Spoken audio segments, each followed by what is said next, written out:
আসসালামু আলাইকুম প্রিয় শিক্ষার্থী বন্ধুরা, আশা করছি সকলে ভালো আছেন। আজকে আপনাদের পৌরনীতি এবং নাগরিকতা এই সাবজেক্টের সাজেশন দেব। তো ভিডিও শুরুতে কী অনুরোধ করব, ভিডিও শুরুতে আপনাদের প্রতি একটা অনুরোধ যে আমাদের চ্যানেলটি যারা নতুন তারা অবশ্যই আমাদের চ্যানেলটিকে কী করবেন, সাবস্ক্রাইব করে পাশের বেল আইকনটি বাজিয়ে দিবেন। তো চলুন বেশি কথা না বলে আমরা সাজেশনে চলে যাই। দেখুন, পৌরনীতি ও নাগরিকতা এই বইটি আর কি একদমই সহজ, রাজনীতি কেন্দ্রিক, কিছুটা ইতিহাস কেন্দ্রিক। প্রথম অধ্যায়টা আপনাদের বেশ গুরুত্বপূর্ণ এবং এখান থেকে প্রত্যেক বছরই প্রশ্ন এসে থাকে। পৌরনীতি এবং নাগরিকতা, পৌরনীতি এবং নাগরিকতার সংজ্ঞা, মানে অধ্যায়ের নাম আর কি পৌরনীতি এবং নাগরিকতা, অধ্যায়ের নামই প্রথম অধ্যায়ের নাম।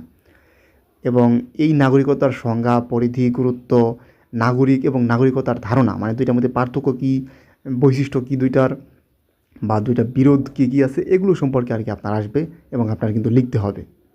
তো এই আর কি প্রথম অধ্যায় থেকে এই কয়েকটা টপিক থেকে আসে আর কি প্রশ্ন এবং এমসিকিউ দুইটাই আসে। এরপর হচ্ছে দ্বিতীয় অধ্যায় যদি বলি, পরিবার ও সমাজ, পরিবারের প্রকারভেদ ও কাজ। এটা বেশ গুরুত্বপূর্ণ দ্বিতীয় অধ্যায়টা। এবং সমাজের ধারণা এবং সমাজ গঠনের ব্যক্তির ভূমিকা, এইটাও বেশ গুরুত্বপূর্ণ। এটা দ্বিতীয় অধ্যায়েরই বিভিন্ন পার্ট, তো এগুলো শিখবেন আর কি পরিবার এবং সমাজ সম্পর্কে। পরিবার এবং সমাজ তো বুঝেনি। পরিবার হচ্ছে ক্ষুদ্র পরিসরে যেটা গঠিত হয়, আর সমাজ কি কয়েকটা পরিবার নিয়ে একটা বৃহৎ একটা জায়গা আর কি, সেটা হচ্ছে কি সমাজ। এবং মিলেমিশে থাকা একতাবদ্ধ সমাজকে কী বলা হয়, একতাবদ্ধ মানব গোষ্ঠীকে সমাজ বলা হয়ে থাকে। তো এই সমাজ এগুলো আর কি শিখবেন, একদমই সহজ, এগুলো দু একবার করে পড়লেই হয়ে যাবে আশা করছি। এরপর দ্বিতীয়টা অনেক গুরুত্বপূর্ণ, এখান থেকে প্রশ্ন আসবেই।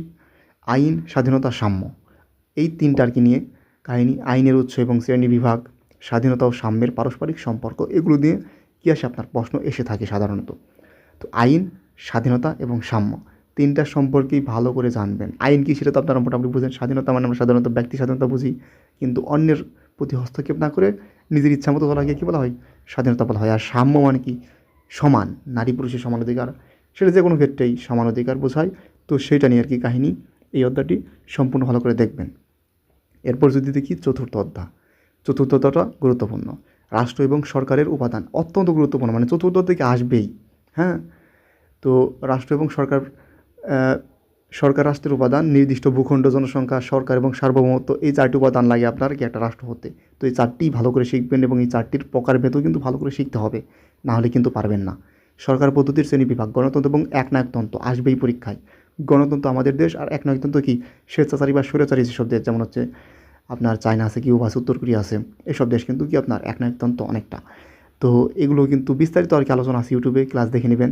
আর আপনাদের যদি বেশি কমেন্ট পড়ে তাহলে আমি কিন্তু এগুলো নিয়ে আর কি ক্লাস দিব, আপনারা যদি চান আর কি তাহলে। তো এরপর দেখুন পঞ্চম অধ্যায়, সংবিধান নিয়েও কিন্তু প্রত্যেক বছর পরীক্ষায় প্রশ্ন এসেই থাকে। বিভিন্ন অনুচ্ছেদ, বিশেষ করে 27 নম্বর অনুচ্ছেদ, সবার সমান অধিকার, এরকম আরও কিছু আছে, 41-42, মানে ধর্মীয় স্বাধীনতা, এগুলো আর কি আসে কিন্তু সংক্ষিপ্ত প্রশ্ন। এবং বর্ণনামূলক প্রশ্নও কিন্তু আসে। সংবিধানের 11টি ভাগ, অনুচ্ছেদ 153টি, তারপর হচ্ছে সংবিধান সংশোধন হয়েছে এখন পর্যন্ত 17 বার, এগুলো কিন্তু আসে পরীক্ষায়। তো সংবিধান নিয়ে আর কি যা আছে সব শিখবেন একদম ভালো করে।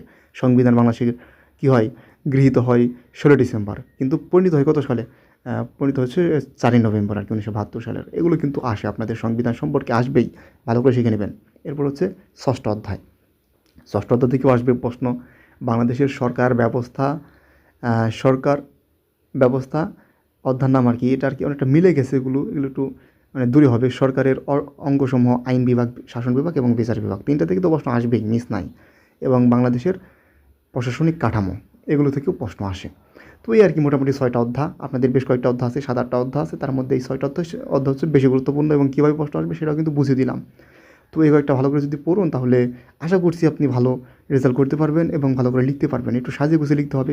সৃজনশীল প্রশ্ন কীভাবে লিখবেন, কীভাবে লিখতে হয়, এমসিকিউ প্রশ্ন উত্তর কীভাবে দিতে হয়, এগুলো নিয়েও আপনি আর কি আমি সামনে ভিডিও দেবো। তো সবাই পাশে থাকবেন, সবাই আমাদের চ্যানেলটি কী করবেন, সাবস্ক্রাইব করে পাশে বেল আইকনটি বাজিয়ে দেবেন, তাহলে এরকম ভিডিও আরও দেখতে পারবেন। সকলে ভালো থাকবেন, সুস্থ থাকবেন। আসসালামু আলাইকুম।